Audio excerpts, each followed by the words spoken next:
이거는 뭐 제가 우리가 지금 뭐 가해자 보호라고 하는 것은 그 절차상의 인권 보장은 지금 법에 의해서 충분히 되어 있는데 피해자의 인권이 너무 지금 경시되어 있습니다.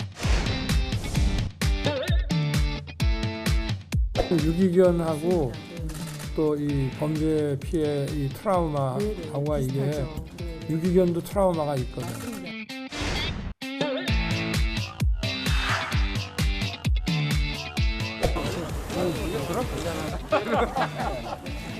선걸 준비해놨답니다. 사진 근무 중인데 빨리. 오케이.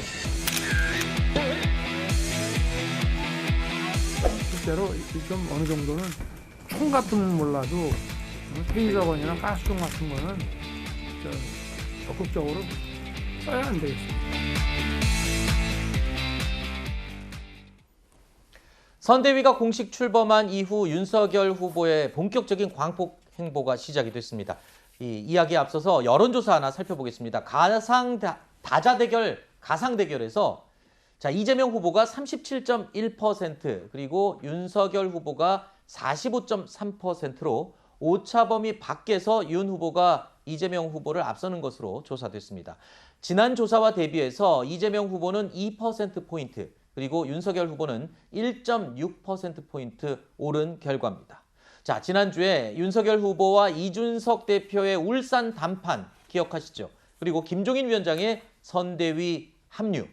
자, 이런 이벤트들이 여론조사에 영향을 미친 것 같습니다. 이 전 조사에서는 이 컨벤션 효과가 이제 사라졌다 했었는데 제2의 컨벤션 효과가 다시 시작이 되는 건가? 이런 생각이 드네요. 네, 제2의 컨벤션 효과 말씀을 하셨는데 제가 생각해도 흥미롭게도 지난주는 어떻게 보면 윤석열 대 이준석의 또 하나의 경선이 펼쳐졌던 주가 아니었나 그런 생각이 듭니다. 그게 사실 길게 끌었으면 아무 도움이 안 됐을 거예요. 네. 특히 그 갈등의 요소들을 보면 세대적 갈등으로 읽히는 부분들이 상당히 있었거든요. 네. 두 사람의 코드가 안 맞는 부분들 계속 보여졌고 네. 예를 들면 짧게 언급을 하자면 이준석 후보는 계속해서 일 중심으로 이 네. 일을 대하는 그 태도를 보였던 반면에 윤석열 후보는 이준석 대표가 실수를 한때 한 것이고 리프레시를 하고 있는 중이고 또 사람 자체가 최연소고 100년에 한 번 나올까 말까 한 당대표다. 이런 식으로 그러니까 약간 일 중심의 얘기를 회피해서 사람을 띄워주는 모습을 보였거든요. 이런 부분들이 세대적으로 봤을 때도 이제 젊은 세대 입장에서 불쾌하게 느껴질 수 있는 그런 네. 부분이었는데 어쨌든 극적으로 타결이 됐기 때문에 이것이 이제 여론조사에서는 아무래도 긍정적으로 좋게 반영이 될 수밖에 없지 않을까 그렇게 보여지고 네. 여론조사를 떠나서 본인들이 타결이 잘 되다 보니까 행보도 굉장히 효과적인 행보가 이루어지고 있어요. 현재로서는. 방금도 이제 치안 현장을 찾아서 테이저건이라든지 이런 얘기를 했는데 이게 굉장히 국민의당이 사실 뼈아픈 부분이 네. 국민의당에 이제 권은희 의원이 경찰 출신으로 있고 한 열흘 전쯤에 이런 현장에 대한 얘기를 했었어요. 네. 근데 그 소수 정당이 꺼냈던 의제를 오히려 국민의힘이 빠르게 캐치를 해가지고 먼저 제기를 크게 해버리는 네. 이런 행보를 봤을 때 현재로서의 발걸음은 굉장히 가볍다라고 네. 볼 수가 있겠죠.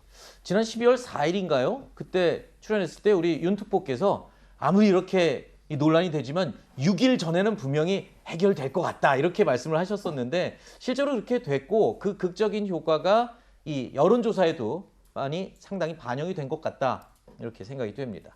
자, 윤 후보는 어제도 오늘도 충청과 호남 거기에 청년과 관련된 일정까지 모두 빡빡하게 일정을 짜놨습니다. 오늘 오전에 충청 균형발전 행사에도 참석을 했습니다. 그 모습 잠시 보실까요? 충청은 저 선대부터 500년간 살아온 제 뿌리이자 고향입니다. 뿌리에서 시작하듯이 경선 후보 등록 후에도 대선을 100일 앞두고도 충청을 방문했습니다. 충청은 늘 중심을 잡아주는 곳입니다. 제가 내년 3월 대선에서 반드시 승리해서 우리 국가 발전의 초석을 다지고 제도약의 기초를 만들므로 해서 우리 충청인의 명예와 자존심 확실하게 채우겠습니다. 감사합니다. 자, 앞서 영상으로 보셨지만 윤석열 후보가 선대위 출범 이후에 어제 처음으로 찾은 곳이 범죄자 피해 지원센터였습니다. 저녁에는 자율방범대와 순찰을 함께 돌기도 했었는데 근데 지금 최근에 이제 선대위가 다시 진용을 갖추고 본격 출범한 이후에 그동안 잠잠했던 윤석열 후보가 공격적으로 나오는 것 같아요. 어제 그 발언도 이재명 후보를 겨냥해서 너무 가해자만 보호하는 것 같다 이런 말을 했다라는 해석이 지금 나오고 있잖아요. 네, 그런 해석에 저도 놀랐습니다. 언론에서 그렇게 포커스를 맞추시더라고요. 아, 그것은 해몽이 더 좋았던 겁니까?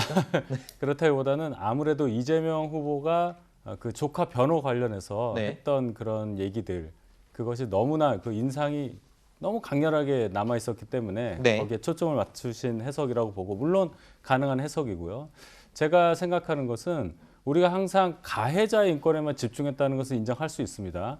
그런데 직접 피해를 받은, 너무 억울하게 피해를 받은 범죄 피해자에 대해서는 그렇게 많이 우리가 관심을 가졌던가. 물론 범죄 피해자 구조 청구권 이런 것도 있지만은 과연 그게 실질적으로 범죄 피해자의 피해를 구제하고 또 그분들이 갖고 있는 심리적 상처에 대해서까지 우리가 관심을 기울였느냐. 네. 어떤 대선 후보도 이 부분에 대해서는 짚은 적이 없다고 저는 생각을 합니다. 네. 따라서 대선 후보로서 가장 우리 사회에서 중요한 부분, 범죄가 점점 흉포화되고 범죄 피해가 점점 심각해지는 상황에서 아주 적절한 부분을 짚으신 그런 행보다 이렇게 생각합니다.